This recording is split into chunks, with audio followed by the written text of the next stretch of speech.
అందరి జీవితాల్లో దీపావళికి వెలుగొస్తుందేమో కానీ, మా డ్రైవర్ అన్న జీవితంలో మాత్రం చీకటి వెలుగులు వచ్చాయి. ఈ ఫ్రీ బస్ వల్ల కనీసం కుటుంబం గడవలేని పరిస్థితి ఈ రోజున ఉంది. నా పిల్లలకి కనీసం బయటికెళ్ళి తీసుకెళ్ళి కనీసం ఒక రూ. 500 దీపావళి సామాగ్రి కొనియ్యలేని పరిస్థితిలో నేను ఈ రోజున్నాను. దీనికి కారణం ఫ్రీ బస్సు మాత్రమే. కరోనా టైంలో కూడా నేను ఇంత బాధను అనుభవించలేదు.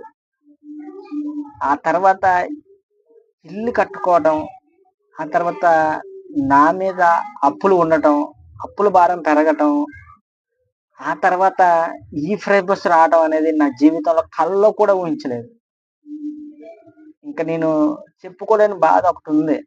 అదేంటి చెప్పనా? కంటికి నిద్ర కూడా రావడం లేదు. ఇంత దౌర్భాగ్య స్థితి నా జీవితంలో వచ్చింది. వచ్చింది కాబట్టి మీకు చెప్తున్నాను.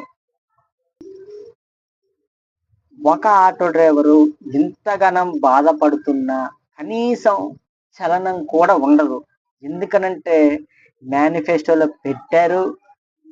ప్రజల నుండి మన్నన పొందాలి, అధికారంలో ఉండాలి. ఇది మాత్రమే. ఆ తర్వాత 15,00,000 కుటుంబాలు ఏమైపోయినా ఈ ప్రభుత్వానికి అవసరమే లేదు. సో, ఇది ఈరోజు నేను దీపావళి జరుపుకోలేని పరిస్థితికి కారణం ఏంటంటే ఈ ఫ్రీ బస్సు.